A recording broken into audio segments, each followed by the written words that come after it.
Today is June 14th, 2013, and my name is Avi Master. I'm interviewing Stan Goldberg, who is a mountaineer, a skier, an architect of Har Hashem, an early member of the Boulder Jewish community, and an all-around lover of life. The interview is being recorded by the Maria Rogers Oral History Program and by the Jewish Oral History Project, whose mission is to document what Jewish life and the life of Jews was like in the mid-20th century Boulder, a time when there was an influx of Jews that created Boulder's first sustained Jewish community, which resulted in the thriving Jewish institutions that we have today. The interview is being filmed by Anne-Marie Poise. And my first question is, when and where were you born? I start with the easy ones. Swampscott, Massachusetts, And 1928. 1928. And is that where you grew up? No. The Depression brought about a move in 1933 to Washington, D.C., where I grew up and went to school, after which some time in the Navy and moving to Colorado. Okay, great. And what was it that had you move to Washington, D.C.? Was it the Great Depression. And what was it your father's profession? Or? My father's business disappeared in Lynn, Massachusetts, and so he looked afar and said, I think Washington might be a good place to go. And what was his business? He was a glazing contractor. And can you just tell me a little bit about your family, perhaps when they came to the United States, where they came from, what they came to do? My grandfather on my father's side came to this country in the 1890s from Lithuania. The family name was Laufer. When they asked him at immigration what his name was, he thought and he said, you know, I have a distant cousin here whose name is Goldberg. That must be a good Jewish name. Here we are, the Goldbergs. On my mother's side, the family name was Olshanetsky, from somewhere in Russia. And he moved at a time specifically unknown to me to England.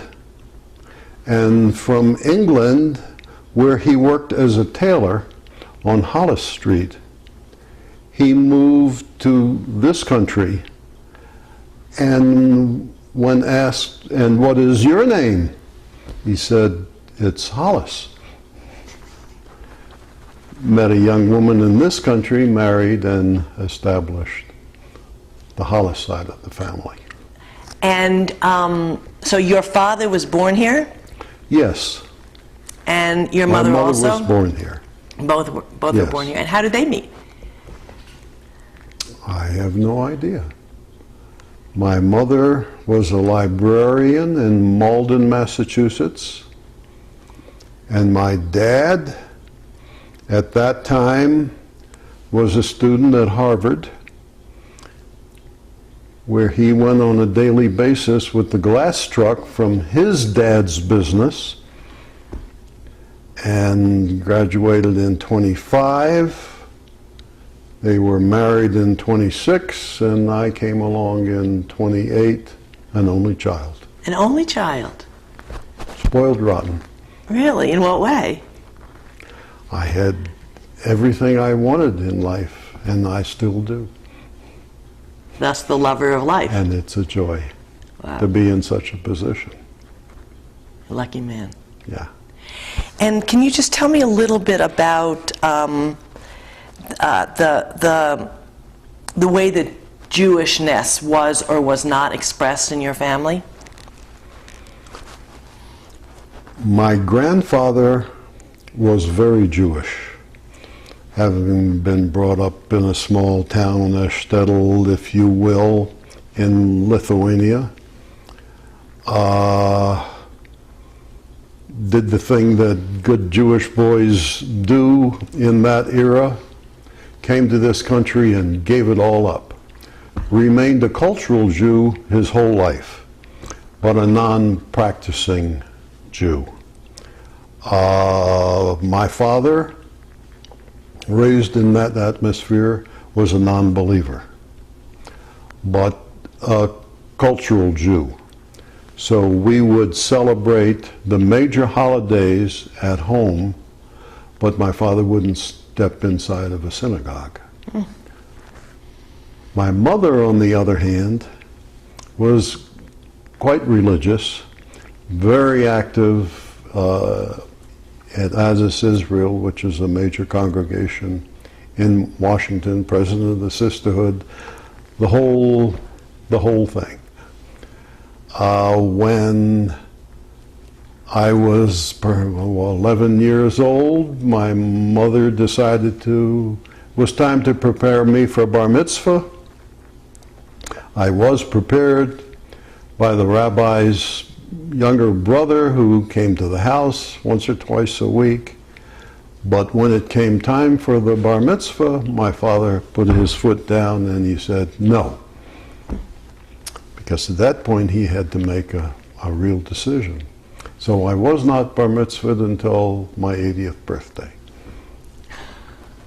That's another story. I'll return to that. That is fantastic. So I grew up in a non-Jewish neighborhood. I've never lived in a Jewish neighborhood. The most Jewish neighborhood I've ever lived in is probably here. And it wasn't always that way, but it became that way since I moved in and set the example, if you will. Yes.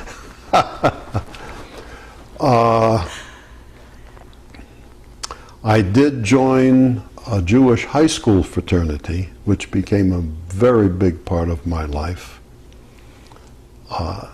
as a teenager. After which I married a nice Yiddish maidel and went into the Navy for 3.5 years. After which we decided we did not want to go back to Washington for any number of reasons. And Ani, my wife, who passed away about 5 years ago, and had been to Colorado on a family vacation, shortly after I met her and became enamored of her. Tore my heart that she went to this far-off place to Colorado, left me in Washington. At any rate, we decided after the service to try Colorado, and we've been here since '56. Great. Let me just get back a little bit to the thwarted bar mitzvah. Mm-hmm. Do you remember your feelings about that, or your mom's feelings about that? My mother was devastated, but it passed because she had a good marriage. And to me, it didn't make any difference one way or the other. Hebrew studies was just something I was being forced to participate in rather than being out with my friends. Yeah. And it was expected of me, and okay. And do you remember, you may well not, but do you remember what went into the decision to join a Jewish fraternity in high school?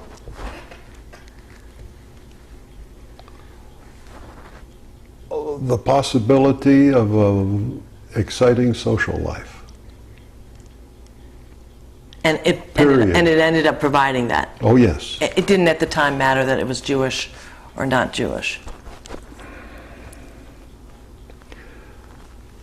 That's a hard question to answer, because you look back and you think of things in retrospect much differently than you do at the time. The mind of a 15-year-old boy is really not filled with Jewish or non-Jewish.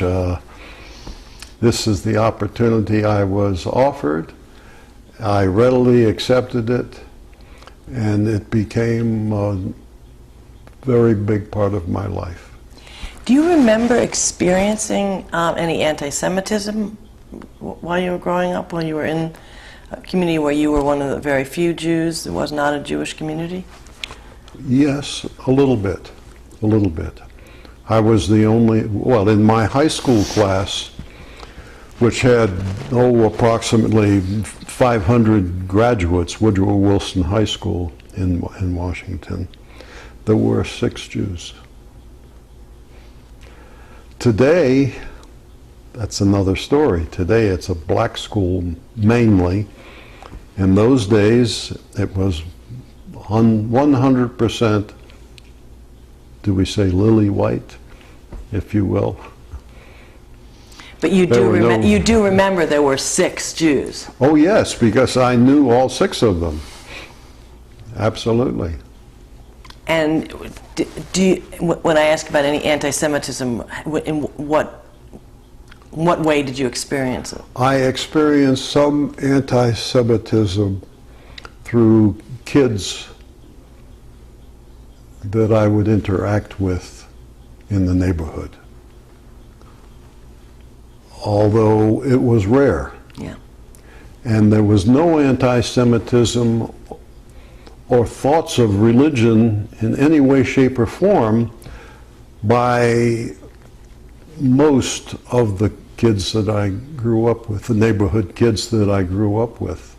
And I always felt as if I was as much one of them as if we had nothing but a commonality and background.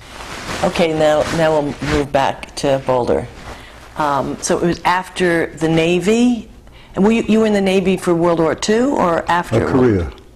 For Korea. Mm-hmm. Again, was there an experience of being separate or different or any kind of prejudice being a Jew in the Navy in Korea in 1950? None whatsoever. I don't know that the issue ever came up physically, emotionally, in any way, shape, or form. I'm sure I was the only Jew on board the ship on which I spent most of my time. Although the first ship I served on for a short time, there was another Jewish officer with whom I am still extremely close. Okay, I'm going to go a little bit back because you covered a lot of ground. Tell me just a little bit about how you met your wife. I laugh because this is an interesting aspect of my life. My best friend, Leon Traeger, was seeing a girl, not particularly seriously, but this is the girl he was seeing. And she had a best friend who was a Holocaust survivor. And they said, why don't we fix Stan up with this girl? I bet he'd like her. And they fixed me up with Annie Lindy of Shirlington, Virginia, Northern Virginia, near Washington.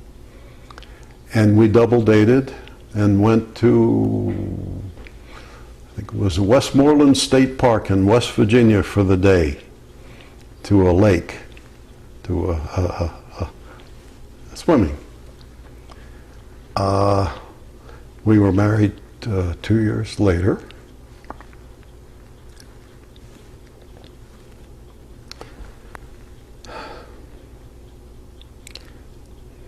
discussions about my wife are very emotional for me. She passed away 5 years ago from cancer, and I went on with my life, a good life. I had a call from my best friend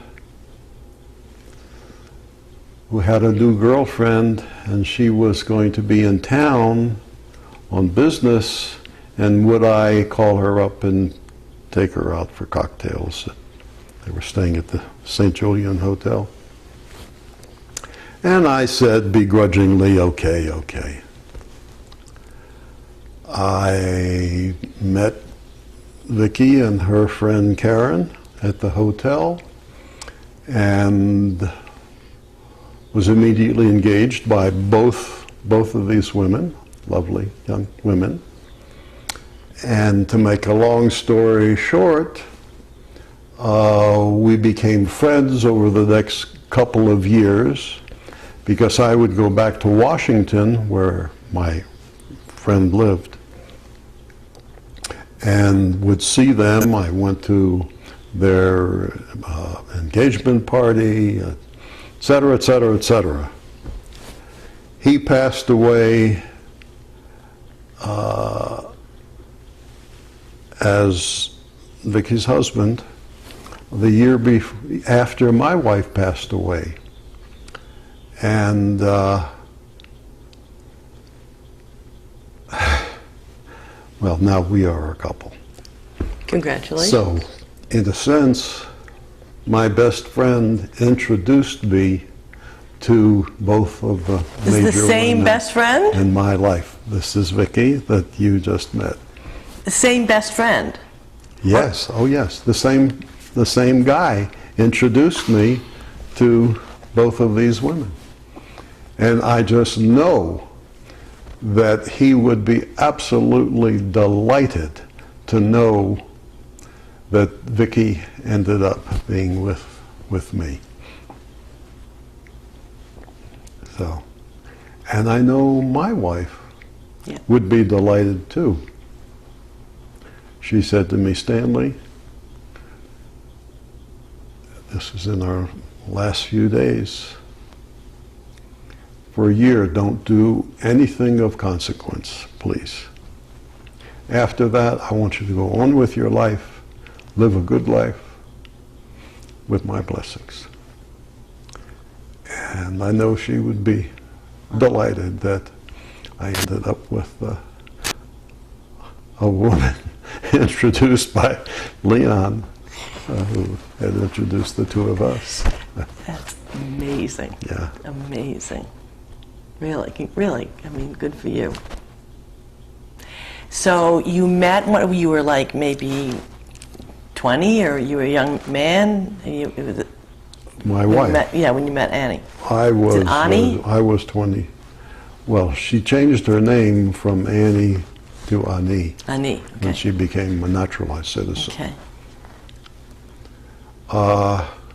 What was the question? How old were you when you met Annie? I was 22. You were 22. Okay.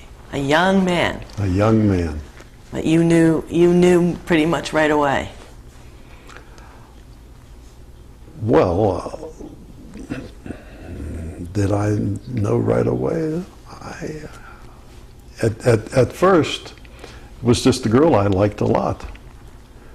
And there was no reason to discontinue the association, and it certainly turned into love, yes. Great.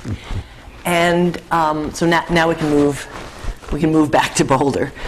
So it was after you were married and been in the Navy, and you moved to Boulder With an 8-month-old child. with an 8-month-old, a son? Yes. I have 3 sons. Oh, mazel tov. And A doctor, a lawyer, and a real estate developer. not an Indian chief. Okay. And are they all still in the Colorado area? No. One of them lives 6 blocks up the street, and the other 2 live in one in Atlanta, where he practices medicine for the Center for Disease Control, doing tuberculosis research. And my other son is in the oil and gas business in Tulsa, Oklahoma, as a lawyer for a small energy company. And how did it work when, with Ani and you raising children? Did you choose at that point to raise them to be Jewish? Did having children change your feelings about being Jewish or your practicing Judaism?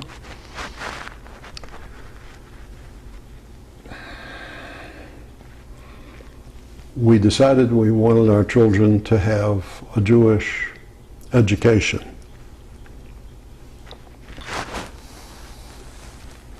And that leads into a whole story about the formation of the Jewish community here in Boulder. Good. But we can get into that in a while. So as we had children and they became of an age where they could go to school, we belonged to the Boulder Jewish Fellowship, which was an informal group of 16 Jewish families. Almost all of the Jewish families that were known of, there were a few exceptions, as there always are. And we would meet at each other's homes, and we would have Sunday school classes, sometimes at the Hillel facility at University of Colorado would let us use their space until such time as we decided to make a formal congregation and build what is now Har Hashem, the major congregation in Boulder. So this is like early 1960s? Yeah. And there's 16 Jewish families and no synagogue. Well, I moved to Boulder from Denver in 1962. And my son, Stefan, would have been 7 years old. Certainly ready for Sunday school. And by then there were two more that had come along, and eventually they went into the same Sunday school experience. And we lived basically the lives of cultural Jews who went to the synagogue every Sunday to take the kids to Sunday school, but rarely went to services because we were both, well, I called myself in those days a gastronomical Jew. I could never get away from a good corned beef sandwich. Oh, okay. But because of my wife's upbringing, which we haven't discussed at all, as a Holocaust survivor, whose parents and entire family, with the exception of her brother, were murdered in the war, her parents in Auschwitz, Judaism was very much on our, Judaism in one way or another was very much on our minds, and was never something we wanted to hide from. And whereas we never lived in a Jewish area, we did make this connection with the Sunday school. My kids basically gave up their formal Judaism upon confirmation, which to some extent has continued to this day. But one of them married a Catholic girl who has become a very Jewish woman, and whose 3 sons have been raised very Jewish in Tulsa, Oklahoma, and all of whom have been bar mitzvahed And during Karen's conversion ceremony that we attended in Tulsa, my wife Ani was invited and accepted entree to the mikveh with Karen, which was a very moving experience for her. After which I joined my 3 grandsons in the mikveh. And to this day, I don't know quite what to make of that. I don't know what the religious connotations of that were. Perhaps they weren't considered Jewish until they too had been in the mikveh, even though they had been raised Jewish, but in that their mother was not Jewish while they were being raised. Perhaps they too were expected to go into the mikveh. Whatever. It was a delightful experience. Yes. So would you say, unlike your parents, where one was clearly, practicing religious Jew, the other was more of a secular, cultural Jew? Yes, very secular. Would you say that you and Ani were more aligned on how you thought of Judaism, how you practiced it, what you wanted for your children?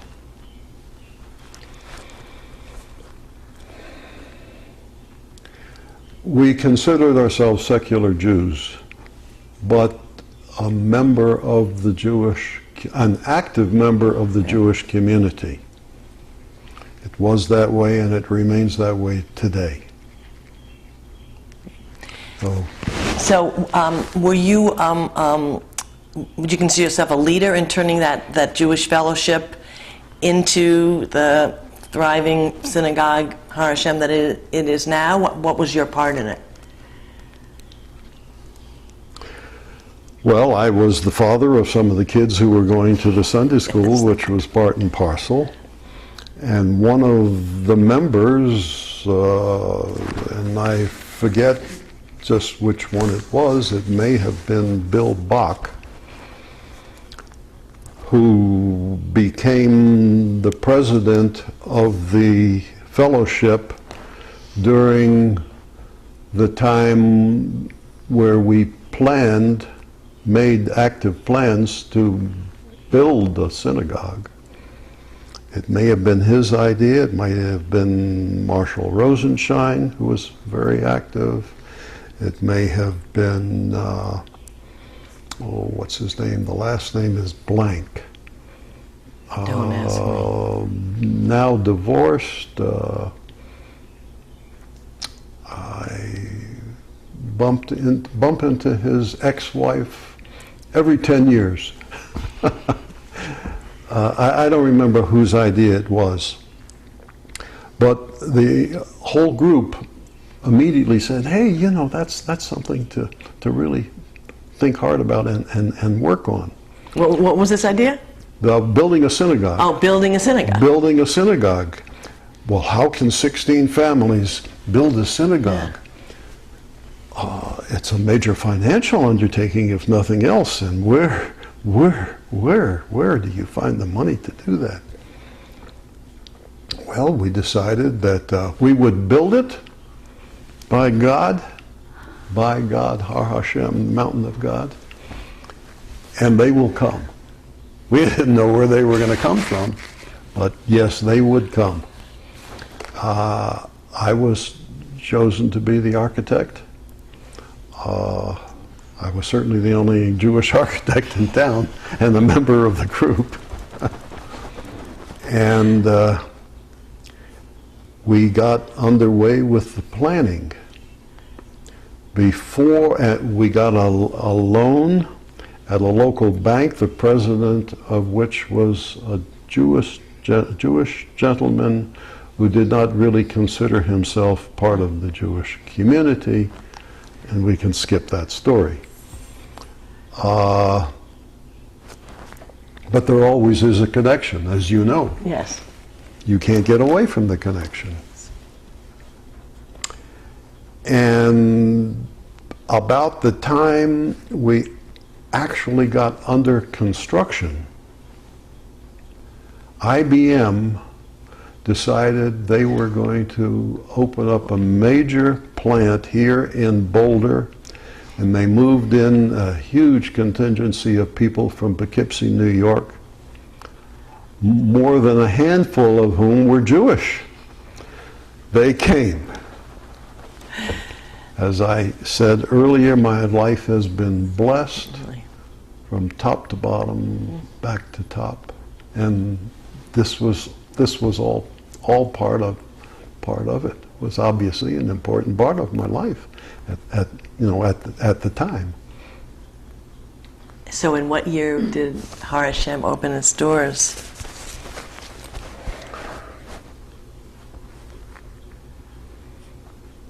I'm going to say 1966. There might be members who would say, no, it was 67. I don't know. But around that time.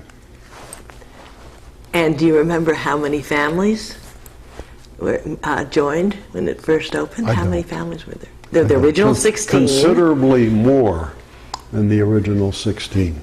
Considerably more. How incredible. It really is Because we will build it, they shall come. Yeah, we were the only act in town. And we had no affiliation, although we thought of ourselves as a Reformed temple. We had no affiliation because it was strictly a lay organization. A rabbi didn't come along until much later. Really? What was the relationship with the Jews of Boulder and the Jews of Denver? None. None. And you had no rabbi? Right. So if you we had members who were well versed in Jewish ritual, etc., etc. And then as time went on, we would hire people to come and conduct services. And these were people who were even more well versed in the ritual than we were, and were able to conduct a formal service, but were not formal. Well, I forget the name, he was not a rabbi, nor was the cantor a cantor, but had a beautiful voice, knew all of the the songs and the prayers. And when you wanted your children bar mitzvah, bat mitzvah, how did that go? Well, none of my boys were interested in a bar mitzvah, and we did not push them because we were secular Jews. We were happy that they had Jewish education through Sunday school. And so none of the boys were bar mitzvahed. My youngest son subsequently became very, very Jewish when his wife that I mentioned decided she wanted to be active in the Jewish community, and they raised their sons as very Jewish and lead a very Jewish life in Tulsa. Can you just tell me a little bit about your two pieces to this? One, your level of observance today. How would you describe your level of observance today? And about that 80-year-old bar mitzvah. Well, we celebrate Passover, and if our travels permit it, we'll celebrate Rosh Hashanah and Yom Kippur by going to a service, and that's really about it. We'll make a little Hamantaschen on the occasion. Corned beef sandwich. We're sort of given up on the corned beef sandwich. We still love it, but we realize that it's really not the greatest thing for us. Great. And are there any other any other ways in which you've participated in organizations or the Jewish community here in Boulder that you'd like to tell us about, besides really being one of the really a founding family of Har Hashem and the architect of it? Is there any other ways you've participated or contributed? Although I belong to Har Hashem, I'm not an active member. I mean, again, I will go to a service once or twice a year, and if there is something very important going on where my presence would be helpful, like an annual meeting where some important piece of business was going on, I will certainly lend my presence. After the boys were confirmed, we discontinued our membership in Har Hashem because there was no real reason for it anymore. We always considered ourselves part of the Jewish community. That was never a question, but we severed that formal relationship with the religious organization. When my wife realized that she had but a few days or weeks left, she asked if we could have Rabbi Bronstein, Deborah Bronstein from Har Hashem, come to the hospital. We had never met her, but we knew of her and knew nothing but good things about her. And she came.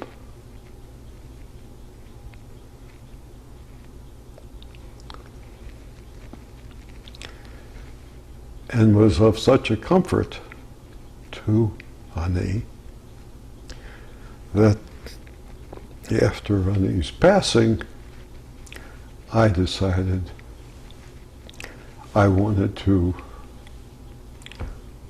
regain my close association with the congregation, lend my financial and moral support, if nothing else.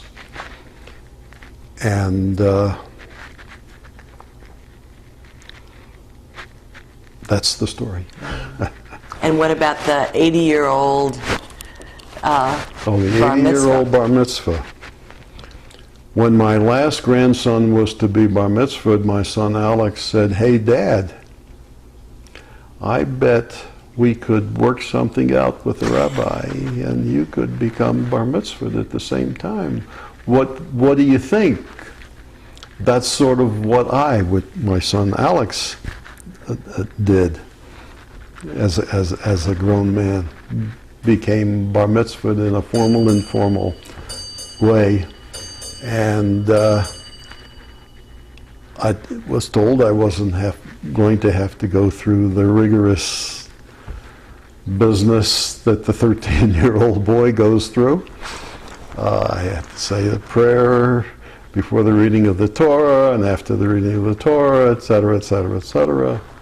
And I agreed to it. I thought it was a wonderful idea. And the rabbi was in agreement. A wonderful, wonderful gentleman in Tulsa, a conservative congregation, and that was the story. So we did not let it be known to the huge congregation there for my grandson's bar mitzvah service. Alex and Karen were very active in that community. But the rabbi knew, and my whole family who was there knew, and that's what happened. Mazel tov. It was a lovely experience. Well, I happened to get to read a little bit of your memoir, so I know that you're a man really of extraordinary accomplishment and vision and vitality. So although it may or may not directly connect to the Jewish conversation. I'm just curious if you would share with us just a couple of the things that you've done in your life of which you are most proud.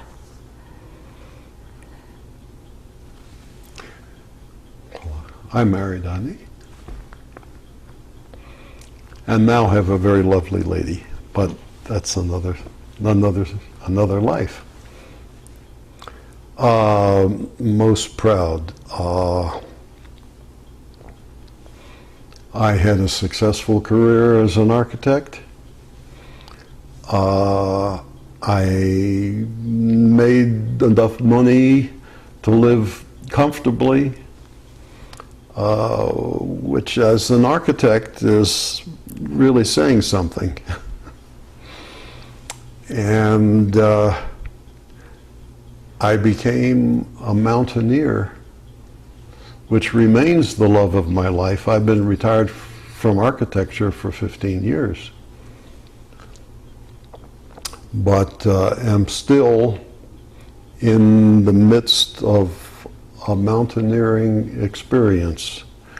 2 years ago, the two of us, me and Vicky, went to Mount Kailash in Tibet and did a Kora, which is a religious circumambulation around the holy mountain, Mount Kailash, the earthly manifestation of Mount Muru, spiritual center of the universe. 4 days. What an experience. Wow. Climbing to close to 19,000 feet. We are planning right now to go to the Matterhorn, where I don't expect that either of us will get to the top. At my age, I'm 85, it's unrealistic to think that I could physically do it. But we're going to go up as far as we're comfortable with it. I've been to Mount Everest 4 or 5 times, climbing the lower flanks of it up to 22,000 feet, all within the last 10 years. And I've climbed the high point of all 50 states, with the exception of 2 states, Wyoming and Montana, where I've tried 6 times to get to the top, unsuccessfully. Close, but no brass ring. So that was quite an accomplishment for somebody my age. But I'm still living a life where my thoughts really circulate in the hills that we have west of town here. Fantastic, fantastic. And any other, since you are being recorded for posterity here, any other thoughts you want to share? Dare I say words of wisdom, because you're a humble guy. I know that won't work. No. But is there anything else that you would really like to share if people are looking at this at some point and they really want to know about a life well lived? No words of wisdom, but a story does come to mind. As a young man, a young practicing architect here, I joined the Boulder Junior Chamber of Commerce and the Luncheon Optimists and the things that young professionals do when they're starting out in a career. And I bumped into one of the guys, about a year ago. And I had not been real close to him when the two of us were in one of these 2 groups. I forget which one it was. But I said to him at the time, he said, "Oh boy, in those days I really thought of myself as the only Jewish member, the token Jew in the, let's say, the Jewish Chamber of Commerce." And he says, "Oh, we didn't think of you as the token Jew." And this will be interesting considering the context of the times today. We considered you the token Democrat. Now today, of course, it would be the other way around. And that really surprised me. Was he kidding? Probably not. Probably not. Because I've been surprised at the sense of recognition of some people of who or what is a Jew. Just because my name is Goldberg, that doesn't make me Jew. Well, perhaps in sophisticated circles, worldly circles, that makes me a Jew. But in plain everyday circles, which we have certainly traveled in, not thought of that way at all. And perhaps the members of this club really didn't think in those terms because there were so few Jews in town. I mean, I was certainly the only one that belonged to their organization. No. Yeah. You were a leader. You were a thought leader as a Jew and a Democrat. That's clear. Anyway, thank you so much, and I really, really appreciate this time that you gave us. You're a remarkable man, and I think it really will make a difference to have this recorded so people could hear what I would consider wise words. Thank you very much.